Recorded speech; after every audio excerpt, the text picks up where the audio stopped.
Good morning, everybody. Good afternoon, wherever you are in the world. Thank you so much for joining me. I'm Phil Rice, and today I have the very awesome, very cool Dr. Richard Allen Miller with us, all the way from Oregon, presumably still in Oregon, in the northwest of the US. And Rick, how are you, brother? Thank you so much for joining us. I'm good. I'm actually getting better every minute. It's true. Well, I've been plagued with depression, having to move from a four-bedroom home down into a little shit shack apartment. And it's the Lord telling me I needed to downsize. But one of my bedrooms was my library. I had over 400 boxes, 80 pounds each of just books from 14th century up to the present. Where do I put them? Where did you put them? So now I'm actually spending more for less because I've got 3 storage units that are just loaded to the brim. I'm giving away things. Yeah, well, that's hard, like I like having my things around me, and having stuff in storage would just be like, you just want to go to the shelf and pull the damn thing off the shelf, don't you? And anyway. Yeah, but it's okay. I'm actually liking the downsizing part. It's just moving in with a bunch of criminals all around me that makes me feel weird, because I went from upper middle class to lower middle class overnight while I was still sick with the COVID virus and had to be out before Christmas. Yeah, being sick just being sick and then having to find a place. I mean, that's that was the problem. There was no storage, and I was lucky to find this place. And what it is, it's a trailer park on the river with, transients coming and going, and, deviants like myself. Oh, well, it's good. It's good. You look a lot more relaxed than when we've seen you in the recent months and years, brother. And so, I mean, I'm really pleased to see that and hear that. And and you've got some new material out as well, which I know so many people are looking forward to. So, I know that that we could talk about so much. I know you've already done a whole stack of other interviews with people too, but I guess for me, I would love to know. What you've been up to over you've been sick, you've been unwell, but and things are coming together again, which is so great. What have you got lined up? What sort of exciting stuff have you got planned? What's going on? Well, I have patrons now, a bunch of patrons that are interested in me completing 40 new manuscripts of all the work I did for the military. And then, of course, I have some new books that I did with Norm Shealy on children. Children ask the darndest questions. And then it goes on and on. Every day I come up with a new title of material that I could be doing. Right now, I'm working on a book on tarot. When I'm finished with that, I'll finish the Diamond Body series. And then I'll do some series on the new small family farm for the 21st century. And then I'll be doing more military work. There's MRU. The work I did with MRU is called Spook Central. The SEAL reports, the 12 reports I did to form Navy SEALs. I actually did some time wormhole experiments with the military before I retired and went into agriculture. And those 3 books are The Diamond Body, Electromagic, and Yogatronics.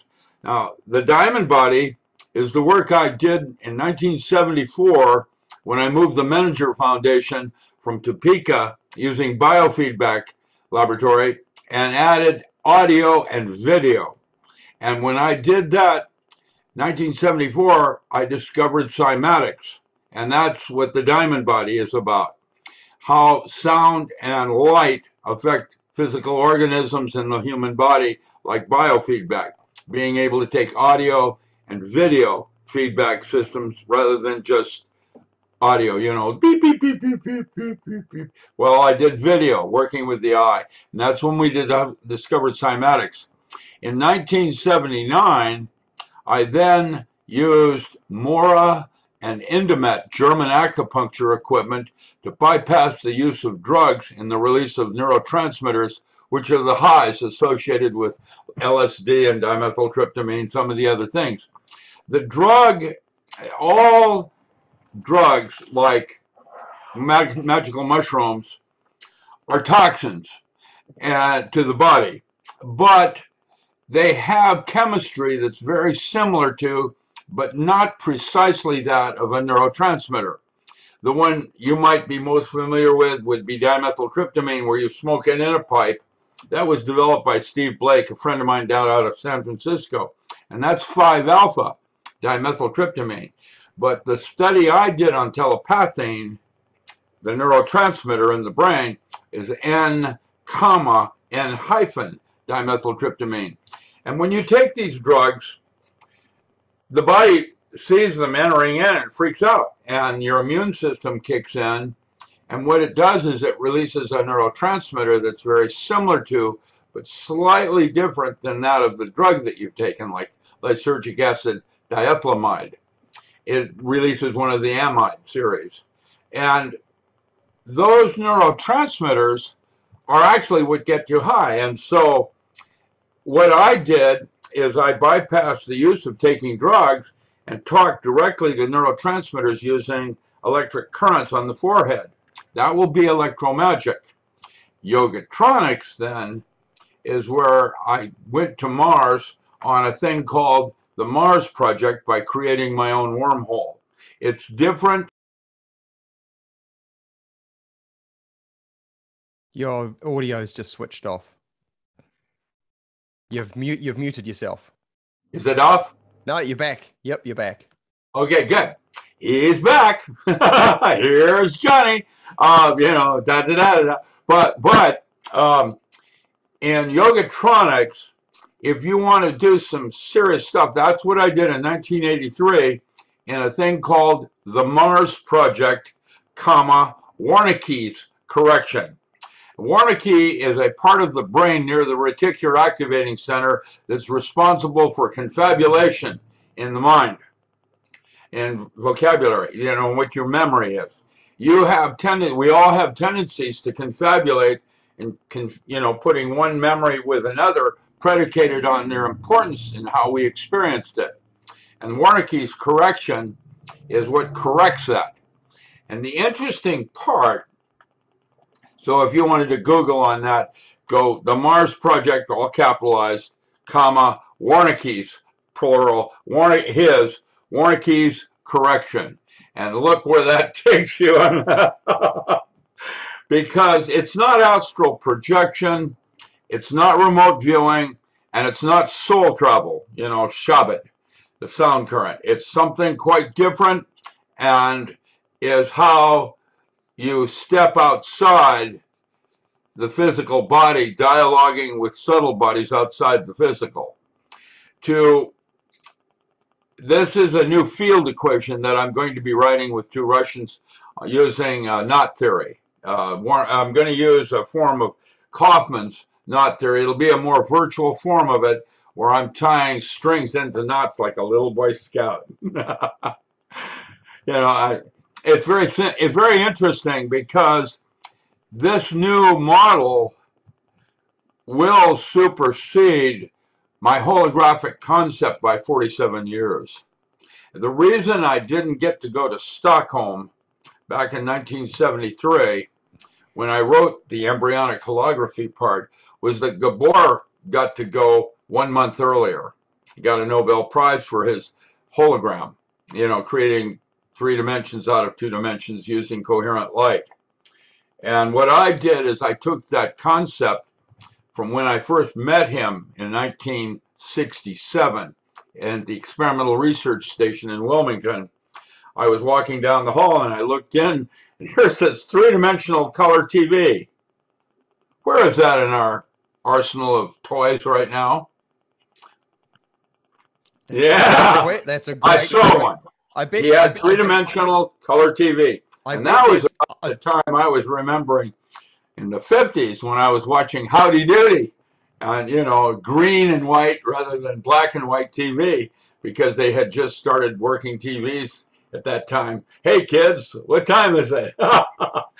So the military has always used me because I'm about 40 years ahead in conceptualization. And when I come to a fork in the road, I don't know how I do it. I instinctively know what direction the sciences are going to go. I just do. I don't know how. It's as if that's a good word, by the way, as if I'm in touch with some of my other bodies outside the physical. That is what the brain is. It is a second gut, like an enteric nervous system, but it's dialoguing with subtle bodies, physical, other than the physical body outside. The one you're most familiar with is dealt with in Chapter 7, the time travel and the true nature of cavitation. And at the moment of death, there's a 5-gram weight loss in the body. And we don't know what that is because it isn't urine. And I am suggesting in my original book, the non-local mind, that is probably structured water, 5 grams of structured water in a microtubule that's on the surface of the skin, something that Hammeroff and we proposed back in the early 70s when we were doing the acupuncture studies with such things as Qi and the Barefoot Doctor's Manual.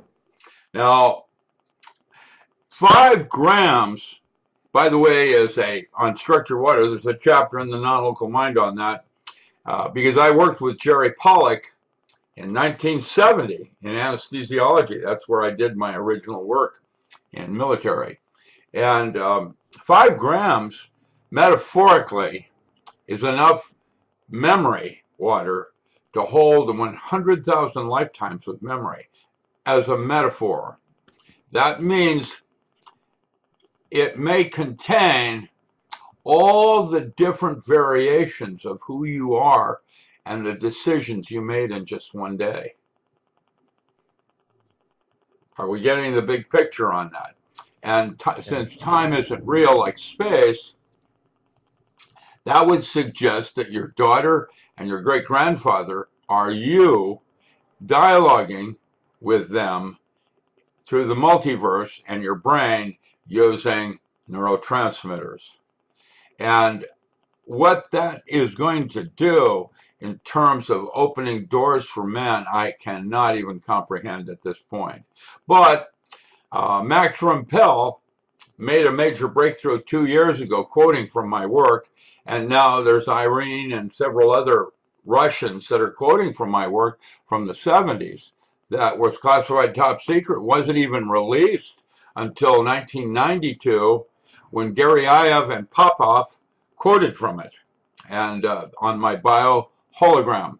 And then Max started quoting from his work on the breakthrough on the proton cloud, where he's looking at the biohologram as a resonant cavity oscillator dialoguing in a hierarchy like the gut does with bacteria. And that brain is a second gut, if you will, dialoguing with subtle bodies outside the physical. And while I use Timothy Leary's neurologic circuits for organizing my book in terms of hierarchy of dialogue, he had 8 neurologic circuits. I'm going to suggest there are an infinite amount as there are in the gut for bacteria, and that everybody's different, which means we have different neurotransmitters, and the highs are subtly different for acid and things like that you might take, lysergic acid diethylamide. My field equation's very interesting. It's I've already done the math. I've got a picture in the non-local mind in the introduction talking about it a little bit where I'm tied up in a knot. I don't know if you saw that. I've seen the intro. Yeah, I see the man who's on he's on a pilgrimage of self-exploration. Well, it's a way of getting the thought across to you humor-wise, because like the Greek pantheon, you have the divine tragedy and the divine comedy, the two brains, like we have physics and religion, and cavitating toward Malcolm in the middle. Hey, I just want to jump in and just ask you something. So, in regards to the 5 gram weight loss at the time of death.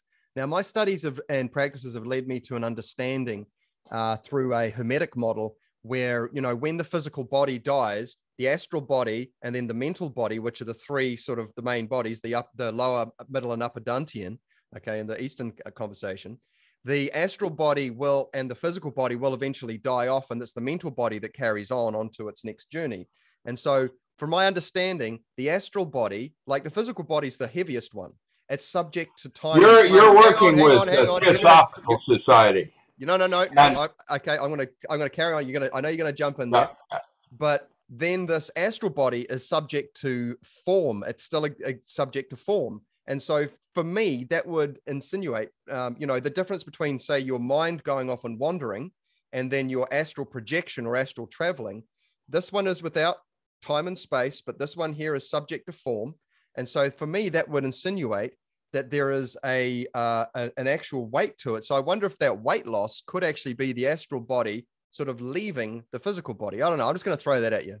Well, there are ways of looking at things, and all roads lead to Rome.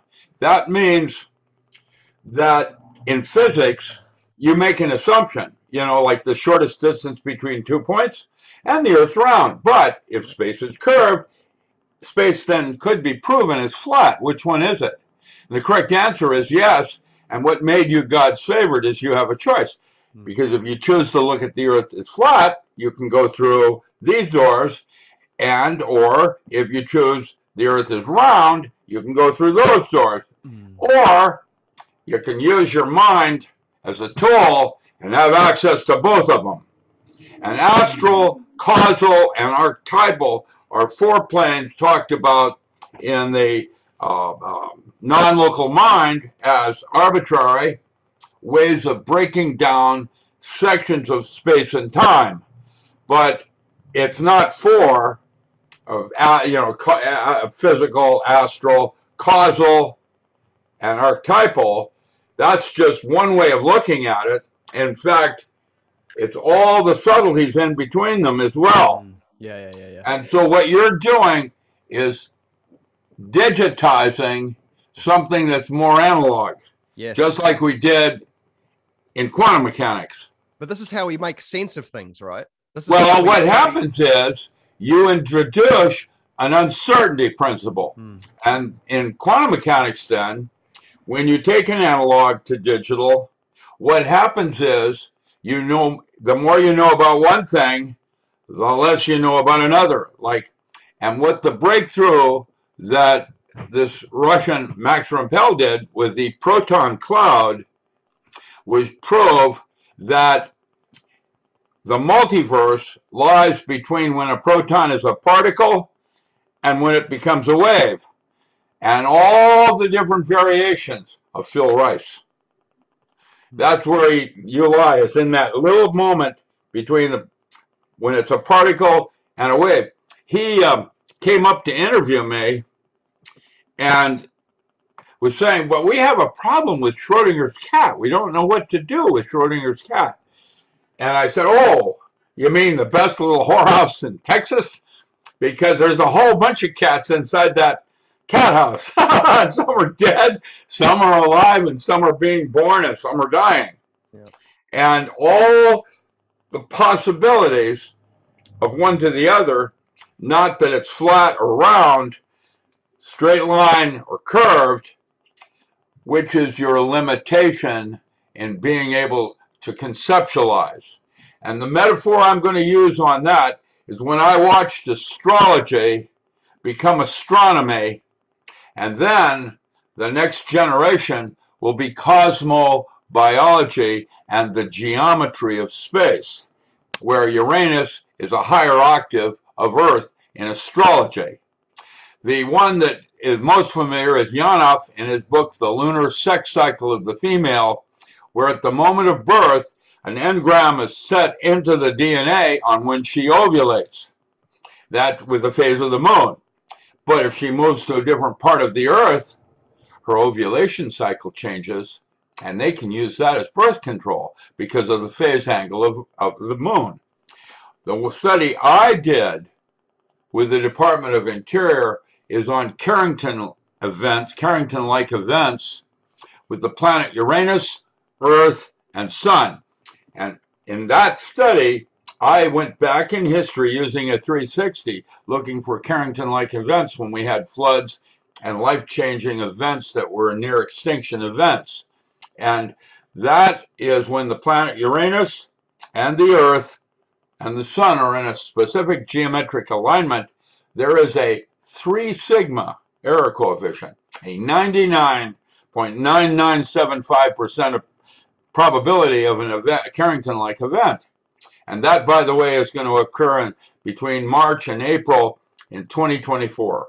And when that occurs, probably I don't know what's going to happen in Australia and New Zealand, but on the West Coast, probably our entire continental shelf is going to drop into the ocean. And like when Russia and the Baltic all connected with that line. I don't know what's going to happen. We simply don't have a concept of space yet that's any more accurate than the one we have on time. Time and space are actually constructs. They're not real. It's the way St. Augustine and others used to call time is it's a duration of consciousness. It's the way you store memory. And your Wernicke's correction is how you correct that. It turns out in studies that were done after me, anyone that's hypnotized from any race, from China, from Philippines, from Africa, all of us have a memory of having worked on Mars. How does that work? Is that an archetypal thing? You see, there's things going on here that man's inability to conceptualize. There is, like the whale out at Friday Harbor will sing songs that are unique to their particular pod. And that is kind of like the Hopi singing their songs in medicine, or the Hebrew that did the Tree of Life with QBL or Kabbalah. Kuba'al was an oral tradition where you sang your history to the next generation as a memory of what made you uniquely distinct from other races. So I don't know where we're going to go. Stay tuned, but I'm going to guess you should probably buckle up. It's probably going to be a very bumpy ride. and this will come great into another line of conversation, and that is, but I just wanted to touch on something. If we're really locked into the belief of time, and we'll start with time, for example. You mean like past lives? Okay. So what happens is that my understanding is that if we're locked into a belief system, like you said, it closes doors but opens others. And so for us to conceptualize reality where time is not something that's sort of impregnated into our unconscious belief system, right, then what happens is that we can have a different view, and we can gather different information that is unable to be accessed by us if we're swimming in the fish pond and don't realize we're swimming in the fish pond. Evolution of consciousness. Oh my gosh. And you know what's funny is that after scouring and reading your books and a whole bunch of other books, I discovered that your ESP book, especially as a starting point for people, that actually covers really important parts of meditation. And you don't really go in it because you're super elaborator. You're just like Mr. Verbal, like, oh my gosh, like so much information. It's a real, like, I've read it several times. It's great. But anyway, what I wanted to say is that there are ways, you know how like an EEG is a metric system of basically brainwave expression, right? Right. So basically, when I'm this, I'm this. When I'm this, I'm this. When I'm this, I'm this. It's like goes down and down and down. And you talk about, okay, you count from 10 down to 1. At 10, what do you notice? At 9, what do you notice? At 8, what do you notice? So that's based on your perceptibility capabilities, right? But then I come across this other work which talks about moving between, for example, just for model's sake, moving between the physical, astral, and mental bodies, just that model. And yes, there are layers and subtleties and strata between those as well. But there are these gross raw materials that we can come into contact with that we can distinguish between each other. And we do this through the feeling gate, through the building the ball of the Qigong set, which is You're pretty excited about it, aren't you? I love this stuff because I'm able to bring it back to what you're talking about. But I don't want to I don't want to take over the convo here. I just want to say, Well, no, but you're excited, and that's because the mind's eye is where imagination becomes reality. And anything you could possibly imagine is true, is not only true, it's even more than that. And that's less than half. What you are capable of achieving in this lifetime, and it's less than halfway to God. man, God is not knowable. You can experience him. That means you can experience him in your limited vocabulary and ability to conceptualize. But anything you can see in your mind's eye is not only true, it's even more than that. And that's what I'm trying to do with my writing and my talks, are to create an image in your mind's eye of the possibilities, because once you see it there, that's what makes it real. I found your work to help build a vocabulary and a language set to help me intellectually grasp and comprehend how I can walk across this bridge using my intellect and linear thinking process. And then that builds a momentum towards my intuition, which is not the realm of intellect. At some point, intellect stops, doesn't it? That's my understanding, where your knowledge becomes problematic because you start thinking about trying to rationalize things. But there's a place beyond that you can use your intellect to build momentum to take you through, to build across this bridge. And then you bring them back and you can marry your intellect and your intuition, and you're firing on, all cylinders. But, with the meditation stuff in your ESP book, I've discovered how that, I can see how you might have used some of your experience working in the various orders that you're involved in as well to compile that and bring that back into a much more physics-based, grounded, psychological... But physics isn't real. It'll get you close. Like Simon says, you can go halfway to the door. And you can get close that way. You can get real close to the door. But it's just one of two sides of the brain that is like a cavitation process, which is where cold fusion occurs. The cavitation is when a drop of water hits a pool of water and goes down into it, and then a series of things happen. It comes back up. But that is no longer a drop of water. It's a hollow ball of structured water capturing the medium in which it fell. And inside that is a torus twister model, like Penrose talks about in his space-time concepts of into the out of. I know what you're saying, yeah.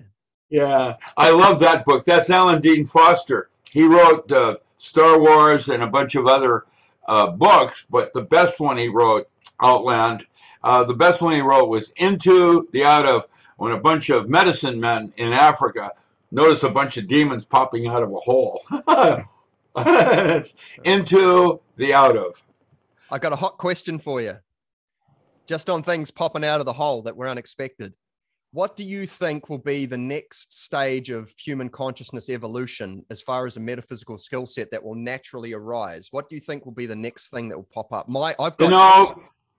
I can guess, but I don't like to say it. I could make an argument that this COVID virus and all the rest of what's happened is we're in a petri dish.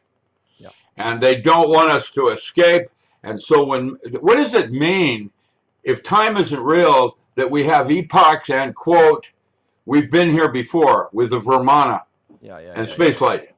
And it's as if, we get up to a certain level of achievement and we want to break out to the other side. Hello, Jim Morrison. We want to break out to the other side. And it's like I'm David Copperfield with an empty bowl telling God, I'm hungry. And I would like something more than the physical plane, please. Yeah. Well, it's a metaphor. There's something more going on here. And while we talk about New World Order and these men that are going to Hague for crimes against humanity and blah, blah, blah, greed, that's Gecko now in Wall Street. Greed is good. And you can take a group of individuals that think they're in control. But remember, Castaneda said control is in itself its own enemy. The four enemies of man were fear, power. Once you overcame fear, you had personal power. And personal power then corrupts, ultimately. And then the third enemy was clarity, where you started to see things more clearly. And of course, the fourth enemy is the one I currently enjoy: old age. I'm too old to do anything about it. I'm just kidding. Actually, there are other kinds of humans on this earth. Like that movie Nomad with Pierce Brosnan. That would be like the Dalai Lama, that is a child and has continuity to other parts of his humanity, in terms of, that's not the hat I wore, that's the hat I wore in the last lifetime. And they all, wow. There's other kinds of humans here, and I did studies on that with the government as well. There's American Indian. Who did that one? That was called it was something that that black guy did. He did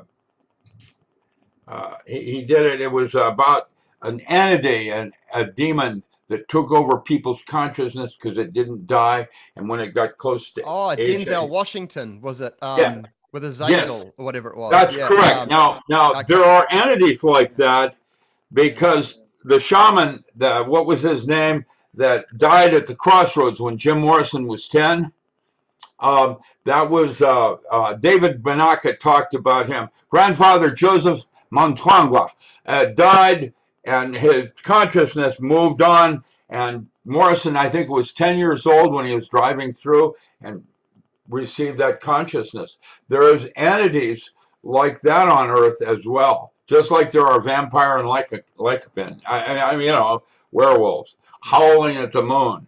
We have all kinds of different things going on because of the multiverse here, and they intercrop with us like weeds do. And we are basically humans versus GMOs right now, pretty much like Cro-Magnon versus Neanderthal, where they're dumbing down our children so that we'll mine gold better for their Dyson sphere, as a metaphor. Yes. I'm sensing there's something more going on here, and I'm this David Copperfield aspiring for something more than the physical plane as being real. Man, that's the best. I haven't heard you say that David Copperfield one, but you're absolutely right, because I'm the same, because I'm going, I know that the people that are the management of this planet are purposely keeping the consciousness of the general human. But they're not evolving either. They're not getting anywhere. But the thing is, because we all have to do it, right? But the reality is that if they keep the stagnation there, it does pay some dividends for them. However, this is where I'm interested in, especially where I kickstarted off with your work years ago, is that like there is a way to have experiences that fall outside of standing around the coffee machine in the morning and talking about, what happened on the sports last night, and just going round and round and round. And that's all that there is to life, because there is much more. Is it soup yet? It's much more. It's beautiful. It's interesting. And when you can see, when you like the teachings of Buddha, for example, about how to get back up to the top, if that's what it is, then there's got to be a way of doing that without all the flowery language in the Western mind. What is that ladder that is where the rungs are close enough together that we can go like this, and then this, and then this, and then this, and then this? And that's where I loved, especially the ESP book, because it started laying out. It's like, wow, this is all to do with the mind. The physical body needs work, and the heart, and the emotional body needs work as well, because they create blockages and noise. But essentially, if you're not working with this, because they're all interactive with each other, if they talk that, what is it? The upper Dantian is king. If you're not working on this thing, then you're just going to make shitty decisions, and you're just going to get caught up in the bloody. Oh, that's right. The mind is not about knowledge and making decisions. It's releasing and dialoguing with multiverse. When you watch a woman rip a car door off to save her daughter in a flaming automobile, the adrenaline, the neurotransmitter adrenaline, did not make her body stronger than steel. How did she do that? That's what I'm after in my field equation. I want to know how this works with psi energy and these concepts that I've just now started to mathematically describe. Once I have a mathematical model, I can test it. That's what we're doing right now with the bio hologram. It's seeing that DNA as a resonant cavity oscillator that's dialoguing out and dialoguing in, like the holographic system, except that it's unique, just like Mandelbrot, Julia, or May generators are. And that basically is the way information stacks into and out of itself. But like time and space, information is not exactly what you think it is. Because, in fact, if you have, there's a theorem in information theory, it's very clear that states, if you have enough information to ask a coherent question, you have enough information to answer it. It is the way you structure the question where the answer lies. That is what we define as information, which is very limited in its concept. And so what I'm doing now with space is going to be writing about how geometry of space affects biological organisms. And that concept is called Cosmo Biology. Look it up. And we did studies for the Department of Interior in Menlo Park. And that's why they did the Parker dive last year during Christmas. Because a solar minimum is very predictable, but there are different kinds of solar minimums, just like phases of the moon, that cause events that are longer lasting, like Mars-Saturn conjunctions. So as a metaphor. And so what I'm looking at now is how to determine what starts and ends a given process. And that's going to be the multiverse. So you've got to have this, to understand something, you've kind of got to explore it so you can kind of get your fingers around it, so you can kind of go, okay, I've got a little bit of a grasp on it, right? And this is where, you know, for me, I've been fascinated by my personal subjective experience, which is great. But what about these objective metaphysics? For example, when I see two people doing Tai Chi and one does the Fa Jing, where he issues him just with breathing, there's no movement or there's a slight shunt, but he bounces him 30 feet across the room. That's correct. That's Chi. That's that structured body outside the physical body that does that. Microtubule with structured water in it. I watched the fight with Cassius Clay and Sonny Liston, where Cassius Clay does a roundhouse and hits him, and Sonny Liston goes up backwards, flat out on his back out cold, and yet on closer inspection, Cassius Clay didn't even touch Sonny Liston. Wow. How does that work? Yeah, right. I've seen my Sifu, John Leong, out of Seattle, knock someone across the room just with thought. Yeah. How's that work? I have some theories, but we'll save that. Yeah, we have lots of theories. See, and here's the deal. They're all correct. You know what I love about the way that you put things? You get, you know, you're working with models, but then you can move from one model into another. Like that pair of pants, that one's not suitable or appropriate, but I'll put this pair on. You mean the polka dot ones they put me in prison with? Yeah, I know that. Oh, geez.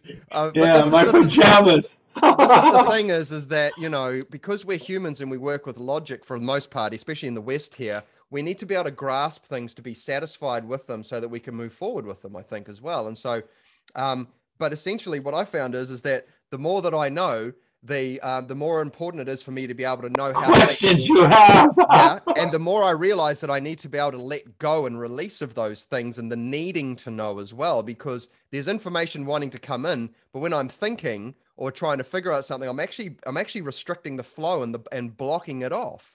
And that's right. So I got to you should allow yourself to become you. so I'm moving between these states, and it's like the mixing of the fire and water on the temperance card. You're trying to get you're trying to get on the knife's edge and just balance there perfectly so you can get used to that subtle space and you can learn how to stretch that balance. The balance. That's Yes. the eighth sphere. You have the 7 chakras, and then there was Rudolf Steiner with his 8th sphere. That's it. And you talk about moving from the profane into the sacred, that switch, and then stretching that out and embodying that further and further into your day, into your life. And so, that switch is the important thing. How you can you can basically change your feeling state or your state of mind, whether it's to do a practice or even just to, if you feel like shit, you just turn the switch to not feeling like shit. These types of things, right? You have choice. That's the deal with what the multiverse is about. And this is me trying to grasp what the holographic concept might include 47 years ago. I have no idea yet the full magnitude of what a multiverse might imply. And I'm your lead scout writing the math on it. And I know I don't know. It's like I'm hanging on like dear life and opening doors that are very, very interesting. Yeah, and I love it so much because you've got such a wide language base and depth and width of experience that it help. I think people that start on this track, I mean, you read a book, say like Power Tools, and it's got there's a lot of content in that, and that each one of those, because there's obviously pretty much two conversations in each chapter, and each one of those is a research journey by itself. But what happens is that the more language and vocabulary, the width and the depth and the range of language you have, the more you're able to articulate and attempt to find ways to bring these. I have something to add on that right now that's really important. I told you that at one time I had a single tour at Groom Lake where I went to level 8 and met Krill. Yes. And I had no memory of what happened. They did 20 minutes. I can feel the events there, but I can't get at them. They're like, like trying to remember who played being there, Peter Sellers, but you can't remember his name. Yeah. Peter Sellers, you can't remember his name. It's like that, or has been, until this last year when some of those doors started opening for me, and why she actually called for me to be here. Krill being basically, what I'm going to tell you, one of the doors that opened, language, their form of language is emotion. It's not our emotion like hate and fear and smell. No, it's not like that. But 20 minutes of emotional content is like a lifetime of words. And that's where we're going. It won't be done with words and vocabulary. It will be done with feelings and emotion. And the different subtleties of it, like a dog might do with instinct, thinking with the gut. Only ours is a multiverse of all the different languages that you learned because you made a decision to go here rather than there. And when this happens, you will become what you envision as God, and that is less than halfway to what real God is. And then you realize there's a hierarchy of gods. Imagine what a farmer in England might think about what you and I are doing right now on Zoom. Would you call it telepathy? ESP? Just 100 years ago. Never experienced a radio, has no concept of a radio, and was watching you and me communicate. That is a kind of consciousness. Consciousness isn't real. It's a shared dream. There are dream states that have more content to reality than consciousness does. Why do we place so much importance on belief systems? I wouldn't have seen it if I hadn't have believed it. When in fact, it's a wide open visa out there, and we have a choice of going where God went, or where we believe or understand or conceptualize what God did. And to realize then that that's less than halfway to God. It makes life so much more interesting, Yeah. And the possibilities. Yeah, The well, possibilities. this is it, like I reached a point in my life where I was like, oh man, what else is there? I've been a musician and a guitar teacher and worked in corporate. Now I'm like going, there's more. And then I started having experiences when I started meditating that gave me little teasers and samples of like, there's more. Please go and explore. And just a taste. just a taste. And then it turns out, wow, not only is there more, there's way more. And part of that journey has been like, I found that I wanted to improve myself, not just because I was. Well, that's what it's all about. Having connection with yourself. and how do you do that at a deeper level? Well, I mean, for me, I've discovered that turning off the noise, like reducing the static in my life, it allows me to tap into that element of myself that's much quieter, smaller, and subtler. But that's that weak force that is the great force. That it's not so. It's less. It's like you're working in Tai Chi on developing your listening skills. It's like, you move a half an inch this way, or you move your, like this, and you're just trying to tune in using a body mechanic and a feeling state. And you're trying to find. So there's something else going on here. And even people like myself that are lead scouts, I don't have a clue what I'm doing. That's a fact. I try to do the right thing. I make errors all the time. The nice part is I've been blessed with a certain way of looking at things that's uniquely different. And for that, I thank you, Lord. I feel blessed in that sense of it. And life is hard. That's why I think they call it purgatory, because there's a lot of tough lessons to be learned on why you want to be this way over that way. And everybody is uniquely different. And you can't make a judgment on another, because who knows what's right for them. It isn't trying to reassure yourself that you're doing the right thing. That's a knowing. What you do is you don't make judgment on another because you don't know what's right for them. A dog, I watched a really good movie last night. It's called Rescued by Rudy. It's about a canine dog that's a very naughty dog that they finally train into becoming a canine, for the police up in the New England states. And it's an exceptional movie. Shows the dog and how intelligent they are, even though they're smaller than we are and think with their gut. How did Jack Nicholson put it when the K-man came up to him and he said, "How come my dog loves me more than you?" And he said, "I feed it bacon." Your mind is the same thing. And what I'm trying to do is refresh it with new ideas that are possible. And once you see that, you don't learn, you study, and you integrate it and make it yours. And where you go with it, I can't even comprehend. That's what's so exciting about the uniqueness of man. This is great. This is the conversation I love. Why I tune into you, brother. And what do you think are some of the most basic level practices that people can employ into their daily lives to start, having an increased sense of awareness? I mean, for me, I have to say, journaling has been crucial. Like that has accelerated a lot of my personal development. What I've used might be different than others. So I can tell you what I did. I started with honest journaling, where I'm keeping a snapshot or a picture of that moment that I go back 20 years from now to see where I was to where I am.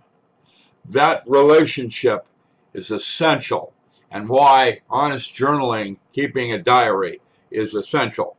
A daily diary of what you discovered, what you realized, why you did this over that, because you're going to change. And by seeing the snapshot of what you looked like, what you thought of 20 years ago, you have no idea how powerful that is in terms of the continuity of where you're going and why.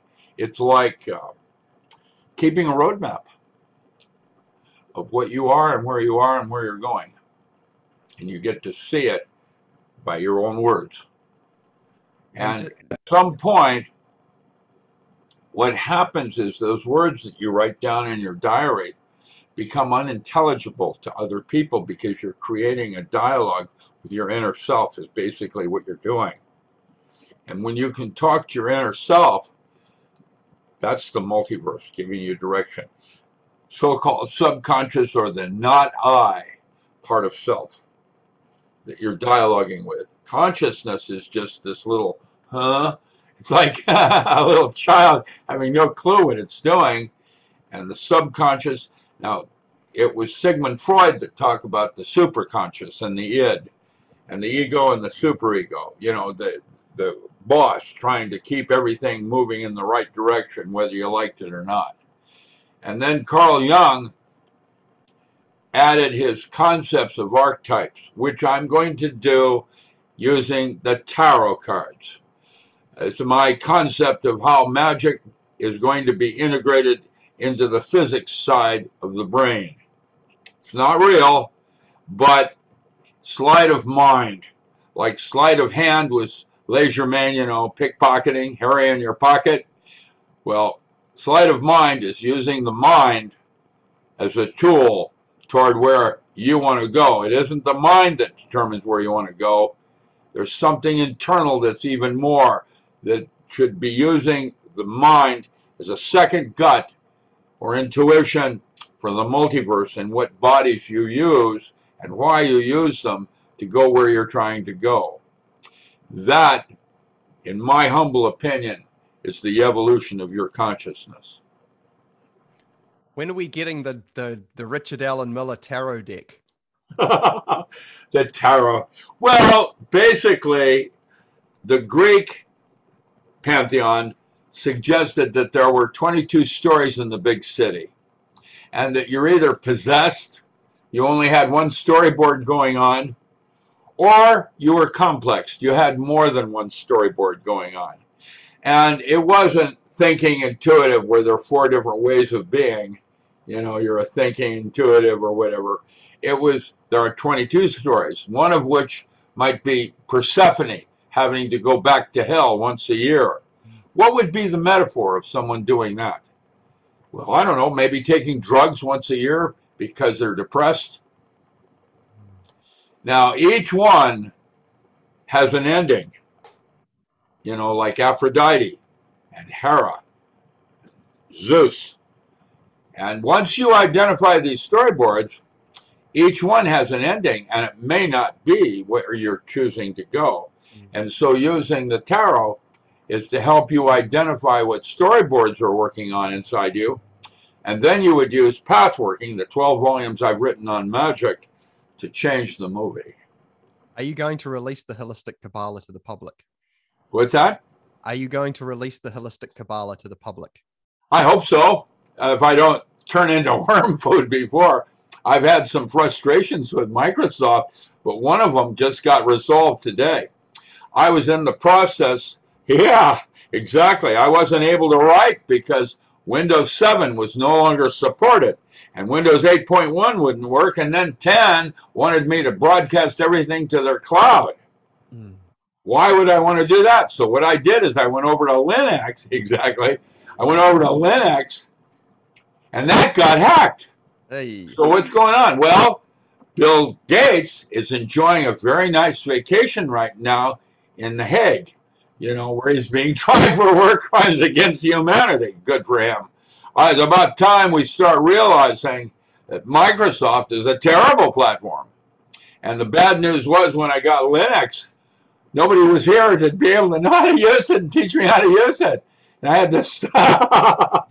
Everything's hackable. Everything's hackable. Even Unix, you can hack it. You know, but when they started making kitchens and bathrooms where they have a refrigerator and a dishwasher in the kitchen, you know, DOS and C++,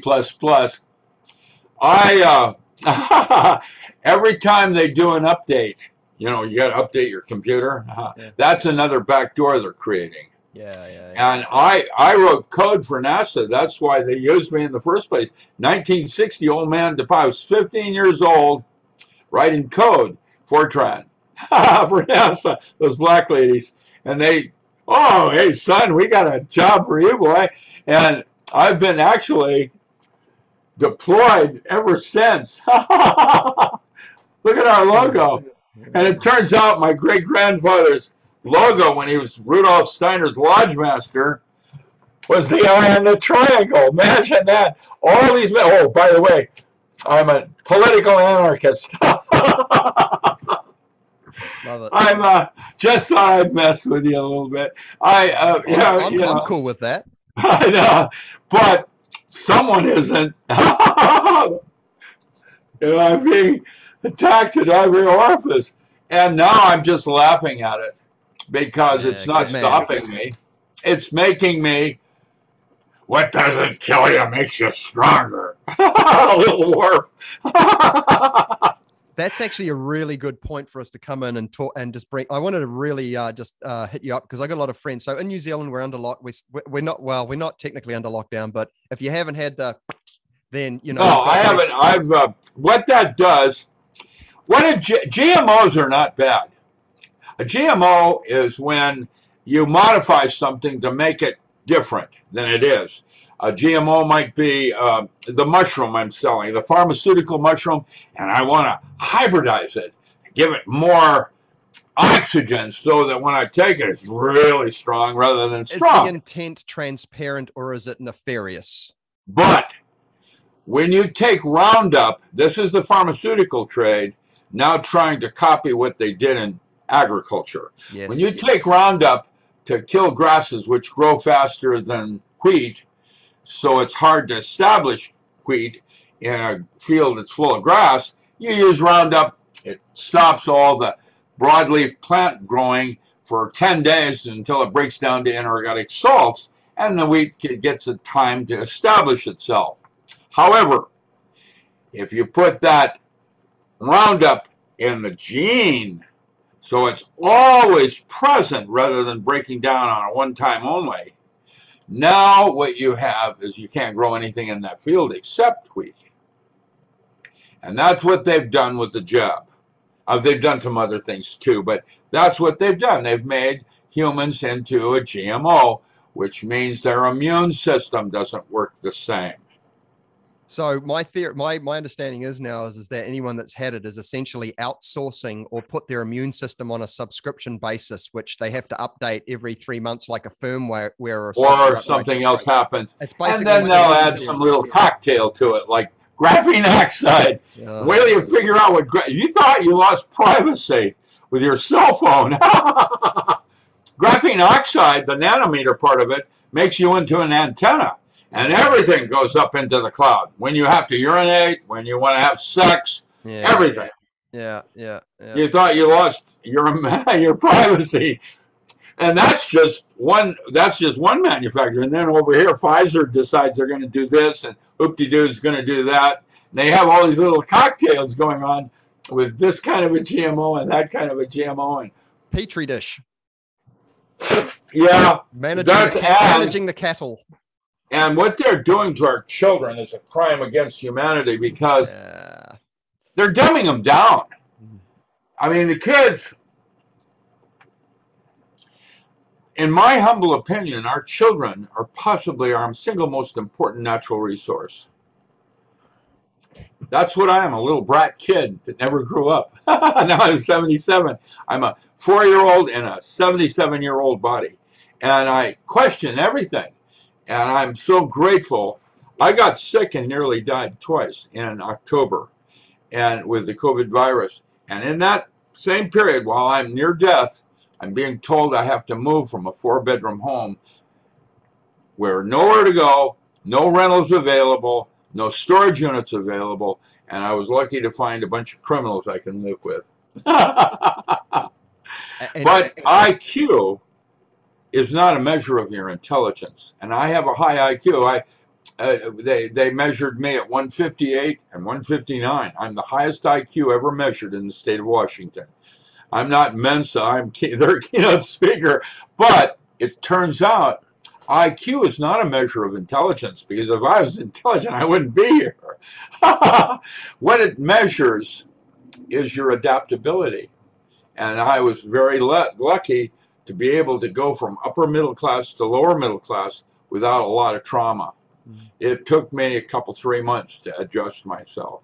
I'm over the virus, sort of. You'll notice I'm blowing my nose still on respiratory. It scarred my lungs. But beyond that, I'm Elixir Vitae. I'm good to go. I'm 78 years old, and I've got, my doctor said I'm in better health now than I've ever been.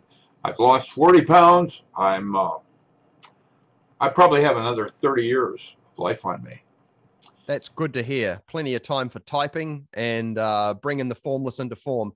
I just wanted to switch gears if we could, because this brings us back to the thing is that a lot of people around me are looking around and attempting to create new value to familiar resources. And I wanted to talk about the idea of the cottage industry, which you talk about, and how people can maximize even in their little quarter-acre plot.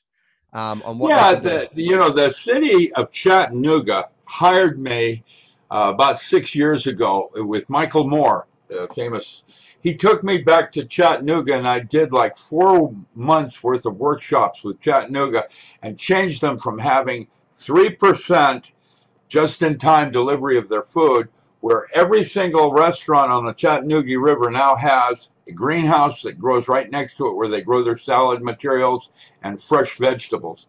And the downtown area, cleared out the downtown area for parking and made it into a farmer's market, where every day farmers locally bring their things in to sell, and what doesn't sell goes on a daily stock exchange for surplus on onions or whatever for cottage industry. And now, today, Chattanooga grows 40% of the food they consume right there locally, just like Vancouver, BC does. Vancouver, BC, has got a whole bunch of Sikhs that are growing food for a city that's 9 times larger than Seattle.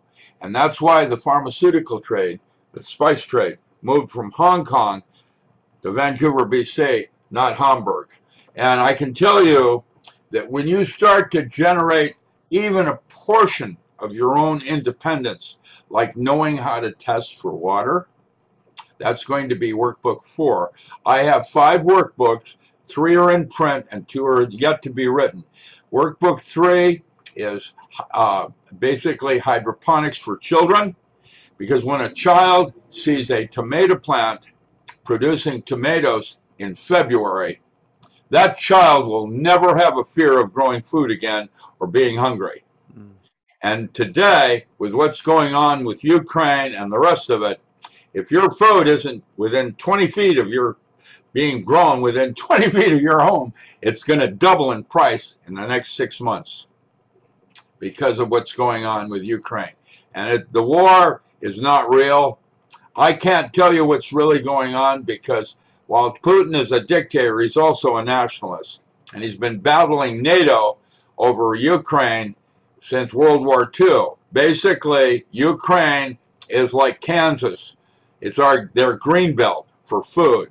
And that they don't want NATO to take over Ukraine like they did Poland. Now, whether or not all these other side things are going on, and I have no idea. I'll probably never know what really happened over there. I can tell you that Putin is a nationalist, and he's done more for Mother Russia than any of their leaders in world history, Stalin on down. And so his support over there is incredible. And this whole thing in the United States now of banning Soviet oil, all it's going to do is hurt America and make them angry, just so that we have war. And what's war good for? Absolutely nothing. It's good for the big business. That's what war does. It brings you out of debt. We have a lot. That's why they have it. We have a lot of small businesses here on the precipice of closing down, but the large companies like the supermarkets are like getting these record profits. Can't imagine why, but Oh, man, sure you can. I'm sure you can come up with a lot of reasons. One of which is, where are my weirgens when I need them? Oh, that's Andy Warhol. Sorry. so this is the thing is like, and you mentioned once before that, creating raw material is not really that handy. You want a tradable item that you can produce yourself. Yeah, cottage industries where you're selling labor, not product. How do you make a living on a farm? Well, it's mostly not producing product. It's the effort you put into making it basil into, I don't know, something that pesto. Yeah, right. Yeah, I've got some friends who are, I've got a friend up the road that makes plant cheeses. She grows the material, and then she has a process, and it's all food grade. That's where she puts her labor into it. That's where her incomes really come from, like flowers. Flowers are going out and hand picking them for a funeral. Yeah, right. Well, that's where, salal and all of that's primarily used is in funerals. Believe it or not, everybody dies, so everybody's going to need some flowers for some reason, part of their life. The way of looking at things, you have commodities are sold in two ways. There's either storable or non-storable commodities. And if they're non-storable, that means you have shortages and surpluses each year, predicated on how much is grown. And that's why with things like peppermint leaf and so on, there are market orders that limit the amount that can be grown so you don't screw the markets, because when you do, that's where Hamburg and some of your bigger, exporter, importer people take control of your product. And today, very little product is exported out of the United States anymore in terms of agriculture.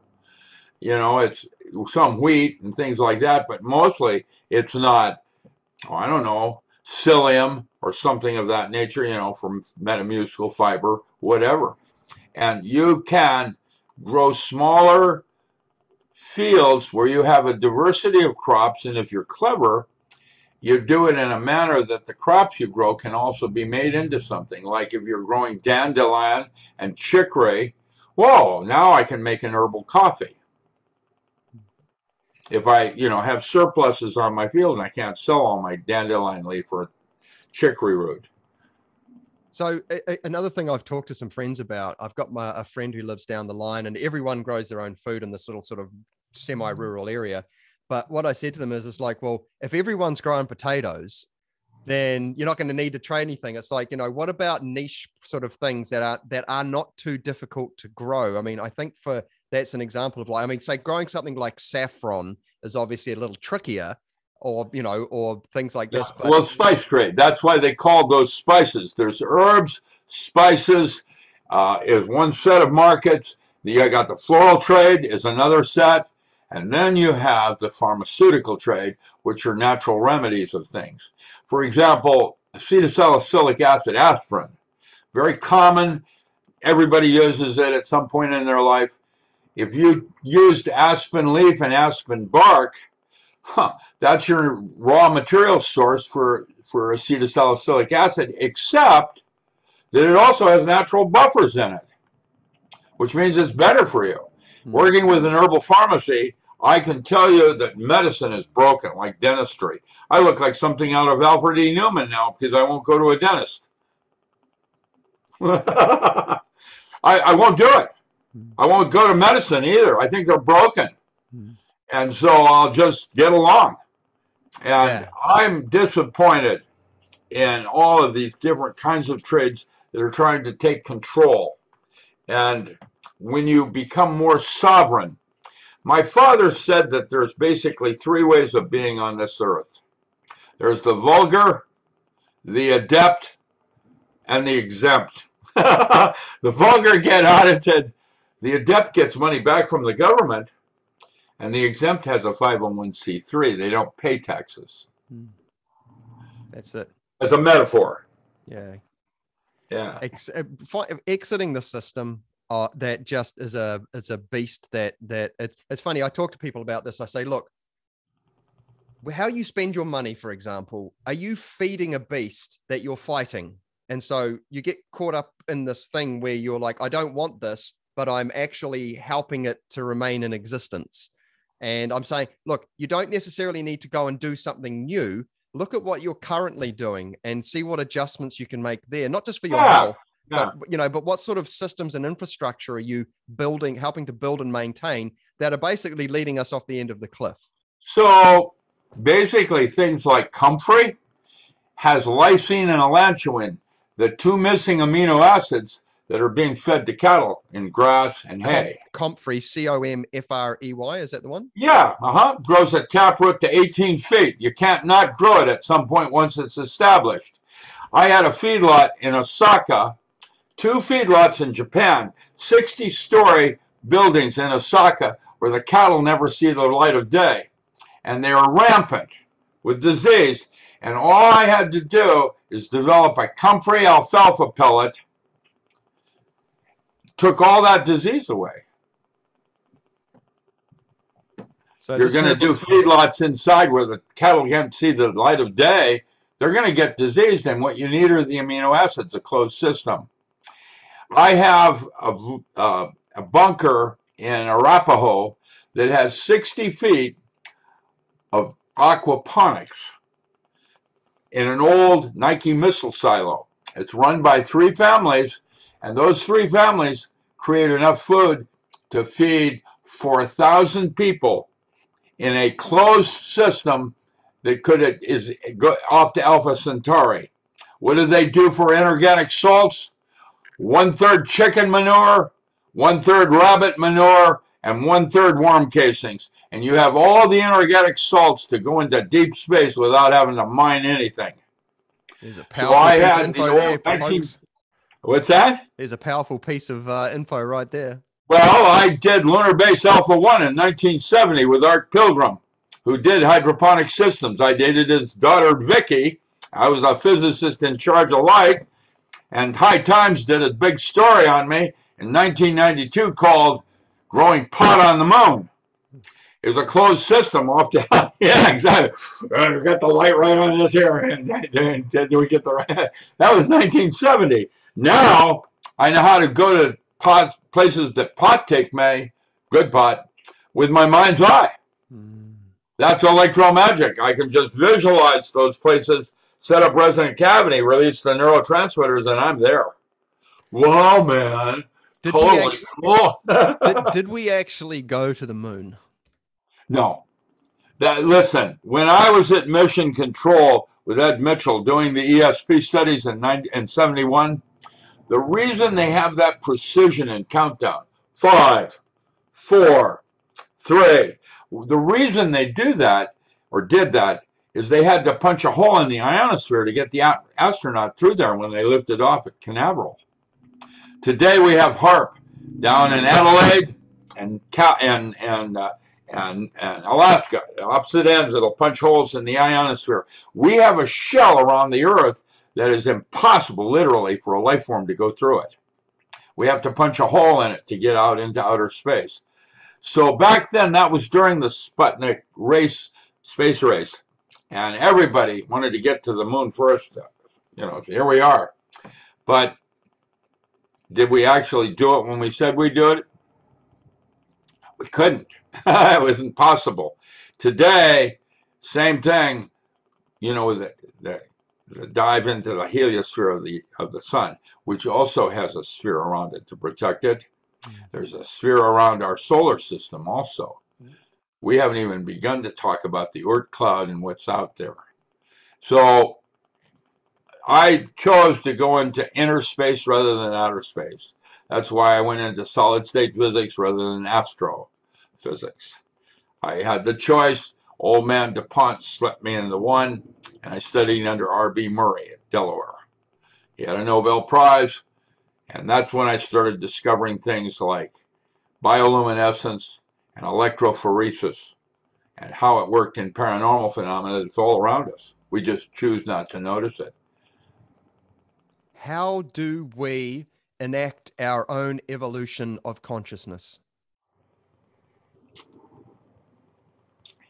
Everybody has their own way to do it. I can tell you how I did it.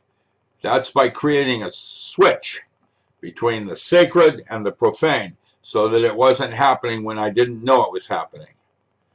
That's what they call ritual. It is a celebration of the myth. And that's called magic with a K. Sleight of mind, where you use your mind as a tool to change reality as you perceive it. And that's arbitrary for all of us. You can go anywhere you want to.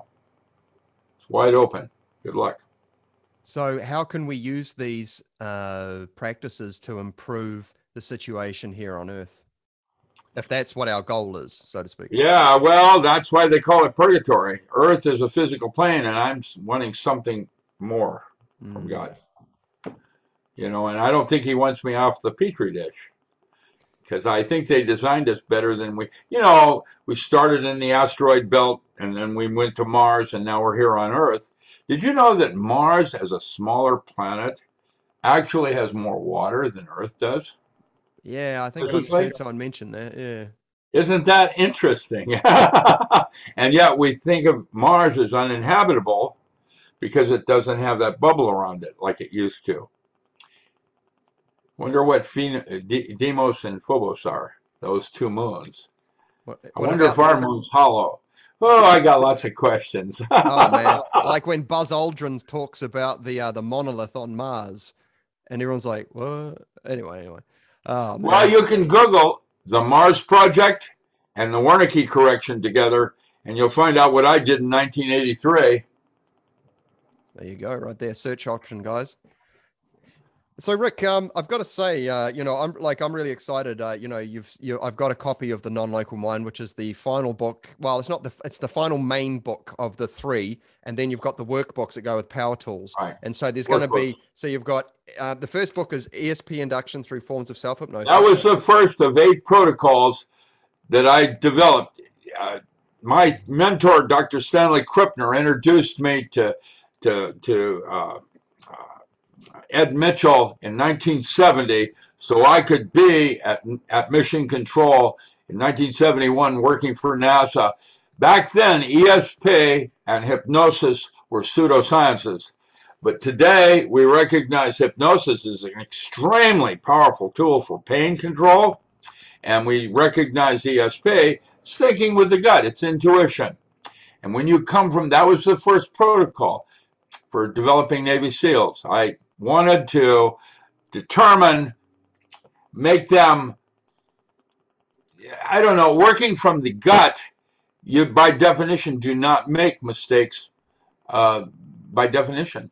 Yes, those are the 5 books that are out in the 5-book series, and I've made them in a group like that so that I can export them to countries like you when you're open again. I had a group that bought that series from New Zealand. It cost them $95 to ship 5 books to us to New Zealand. Australia is closed. I can't even give Helen Downs, who did the wonderful cover on the Non-Local Mind, I can't get her copy of her book because the U.S. Postal Service does not serve anything, and you can't ship anything to Australia right now. And New Zealand's running a close second, with Canada trying to be a third. Yeah, right. So good luck with that, buddy. I've got to say that, you know, like, whoops, what's going on here? This is an exceptional deal, guys, but you can purchase all these books in electronic form as well. Is that correct, Rick? Yeah, they're all on my bookstore. I have a whole bunch of different books. Yeah, the bookstore itself has, like, we can talk a couple about them. The Project Paraphile was the work I did in demonstrating the first artificial intelligent computer in 1974 at Sonoma. Project Paraphile. It's first AI demonstration, 83, I guess it was. Yeah, I did that in 1983. I did a lot of things for the military back then, and the SEAL reports, other things that were like that. Other books, just scroll down. Agriculture. In 1984, I went into agriculture. Henry Barth, the 5th richest man in the world, knew I was available, flew all the way over from Nuremberg, hired me on the spot to set up farming in 4 states with 28 farms, And for the next 10 years, I did alternative agriculture studies on his different farms to include things like pyrethrum, comfrey, and so on. This one book here that's in hardback is only volume 1 and 2 of 9 volumes as an encyclopedia, as an ebook. A 9-volume encyclopedia of ebook. The native plants, other books I'm doing, stress management. The Modern Alchemist right now is the lead book that will go into my book on tarot. And yeah, all of them are available as ebooks, which means you can get them in Australia and New Zealand by downloading them. Perfect. And I have other things, Healing Yourself. That was Open Door Clinic. Kirlian Photography is the work I did. It's the first thing I ever did in parapsychology. I built a device and showed that it was a secondary emission of electrons. I have old handbooks that I've written on how to use galvanic skin response. We did that when we were doing studies with Baxter and Secret Life of Plants. The Magical and Ritual Use of series started with herbs, aphrodisiacs, went to perfumes, and now I'm writing the Magical and Ritual Use of Metaphor. Mushrooms. Started with that one book on mushrooms, and then went to the one I wrote for High Times. Metaphysics is when I taught at Harvard for 11 years. I did 15 courses in 11 years. And these books, oh man, they have all the references I used when I taught those classes from Crowley on down, so that you can go to those sources yourself in your download library. There's Comfrey, that's one of the crop reports. I have 360 of those. Wow. You know, man, you got so many books, bro. This is awesome. Huh? You got so many books, man. So much great. That's where that came from, man. I'm a wealth of information because that's what I did as a little brat kid. And getting started is the one you want first. Write down one, scroll one more down. That getting started is how you start a field, how you prep it up and turn it into a solid mint field or something like that. If someone were going to do Northern Hemisphere, or is that sort of worldwide? Well, what happened is those rows in between the spaces, that was an old hop field. We took the poles out. We're doing studies. You'll see pictures of it before the poles were removed, and then how it grew like that. And then the second cutting, that's before first cutting. Second cutting, it's a solid mat. And you could be doing all your mints. Anything in the Labiata family, that's a way to start your things. Processing is how you interface it with cottage industries, taking the raw material and putting it in a form a manufacturer can use it in, whatever kind of cut. Yeah, right. Yeah. That's really useful stuff now because, like you said, comfrey, I remember you talking about another conversation, another interview, saying that comfrey, you can grow a lot in a small space. It's one of the most densest forms of biomass. Well, yeah, it's high yielder. The thing is, it'll rot in the field. You can't put a sun cure on it until after you've dehydrated it. You put a light wilt on the field, and then you take it to a hop kiln.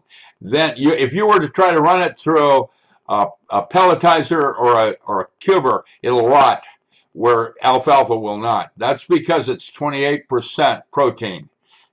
28% protein, comfrey. Wow, listen to that, folks. There you go. I tell you what, there's people that want us eating insects and plant-based proteins. I'd probably go comfrey before I went insects personally, but anyway. Bro, this website's looking great. I have to say, I can see that it's had some updates to it. There's so much material on here, everybody. Rick is always welcoming of book purchases, so please go to his website, richardallenmiller.com, and buy every single book that you can. If you go even to my front page, you'll see some of the other things that I'm doing. Under store, for example, yeah, if you go to the store and you go to Keepsake, yeah, go to Keepsake Vault. These are things that I'm selling. Keepsake, I'm not just an author. I've got stuff I'm selling. Keep scrolling down. It gets better and better. That tapestry, right? I've got artwork.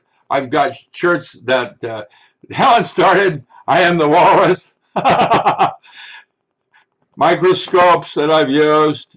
Wow. Different kinds of artwork. That poster's beautiful. Yeah, wow. Yeah, it's a Tibetan poster I have. And tapestries. I have one that's from the Forbidden City that's over 340 years old, made with human hair. It's beautiful. And then I have a huge collection Those are from when I trained SEALs. I used didgeridoos and other kinds of things like that. And I have a whole bunch of different things I sell. Oh man, you're selling off all your keepsakes, but so be it. Well, old stuff that I'm no longer, I need to downsize. I've got a huge library of old sci-fi books that I started reading when I was 12. Yeah, I was in third and fourth grade. Man, this artwork's pretty, that's really captivating. Oh, you ought to see the stuff that's in hidden that I've sold. Like I had a robe from Golden Dawn that Samuel McGregor Mathers wore, and it fit me like a key, and I used it for about 20 years. And then I had tapestries I used for my rituals, things like that. I'm going to have other things on the store as well. I have kinds of vitamins and so on that I do. So. Oh, really? So you're selling consumable product as well? Yeah, well, I need to generate incomes. You know, being on Social Security. Remember, I was Navy intelligence. I wasn't Navy, which means I can only get Social Security. So, you know, these are different things I do. Asha Deliverance is just down the street from me. She makes geodesic domes. That's a really interesting thing. Yeah, you sent me a link. You sent me a link to that a while back, and I had a read, and that is very interesting, very useful, and completely livable. Far out. Yeah, this website's great, guys. If you haven't come across Doc's work before, you know, go and check this out, richardalmiller.com. It's a very good, very well, easy to navigate website. And what I'm really doing, the exciting thing I'm really doing is writing a new field theory, because I get over 1,000 scientists a month now reading my new science things on knot theory. I'm working with Kaufman, and I'm doing a virtual form of his thing for trying to describe what the multiverse is. So have you got some are there technical papers on academia.edu and ResearchGate? Yes, that's where all the views are. So, but Max Rempel, I believe he's on YouTube, and so there's opportunities for Max people Rempel, to watch you dialoguing with Max and his once a month I do I add to my technical thing. I do a lecture on knot theory. Okay, is that available to the general public? Yeah. Yeah. Cool. Oh, that's great, man. So yes, prolific as heck, and great to see, and it's so good to catch up with you, Rick. Thank you so much for your time today. Is there anything you'd like to finish with? Any words of wisdom or pearls that you can share with the people? Well, just, you know, no matter what else is happening, always keep your sense of humor, because no matter what else is going on, you won't really ever know what actually happened. That's how bad the media is now. You can't trust anything but your own intuition. That's how it works. And everybody's different, which means you don't argue, because they're probably right too. That's how awful it is. So developing your intuition's probably a very well, yeah. You come from that place. You do not make mistakes by definition. You're doing what that's where you're in center in the physical world. Your brain is when you're in center in the multiverse, and I'm trying to graduate into that universe next. And so you're offering to the public of how they can begin a journey like this would be, say, for example, the ESP that I'm doing, how I'm doing it, Doesn't mean it's... So I'm just saying, you've got so many books on your website. What would be a good place to start? The ESP book?